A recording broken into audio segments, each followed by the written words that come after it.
बहुत दिनों से बहुत कष्टों का सामना कर रहे हो और ये कष्ट तुम्हारे अपने ही तुम्हें दे रहे हैं।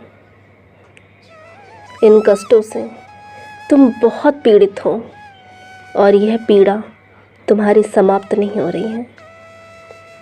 बच्चा, जो अपने तुम्हें इस प्रकार पीड़ित कर रहे हैं, अब उनका समय आ गया है। कर्म का फल मिलता है, ये तो तुम जानती हो ना बच्चा।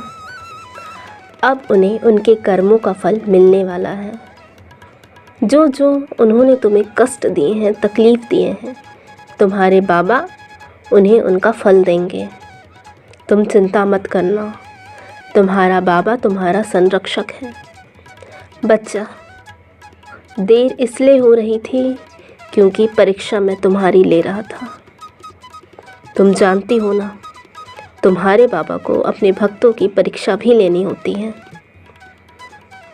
और जब परीक्षा ली जाती है और उस परीक्षा से जो परिणाम निकलता है, जब मेरे भक्त की भक्ति इस कदर होती है कि वो मुझ पर पूर्ण विश्वास रखता है, चाहे सामने कोई भी कष्ट, कोई भी परेशानी हो, उसका विश्वास मुझसे नहीं डोलता है, तब ये वही समय होता है जब मेरा बच्चा परीक्षा में विजय होता है।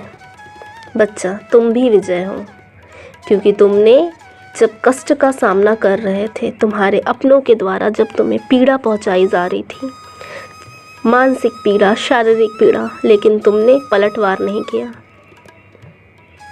तुम चाहती तो तुम बहुत कुछ कर सकती थी, परंतु तुमने कुछ नहीं किया। तुमने अपने बाबा को सौंपा। हर एक दुख, पीड़ा, तकलीफ़ मुझे आके मेरे चरणों पे डाल दी।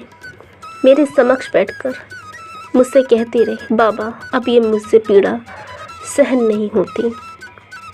बच्चा, जो जो तुमने सहा है, उस सारी पीड़ा का मुझे भान है। बच्चा, उस सारी पीड़ा का मुझे एहसास है। तुम्हारे दर्द का एहसास है, तुम्हारे कष्ट का एहसास है।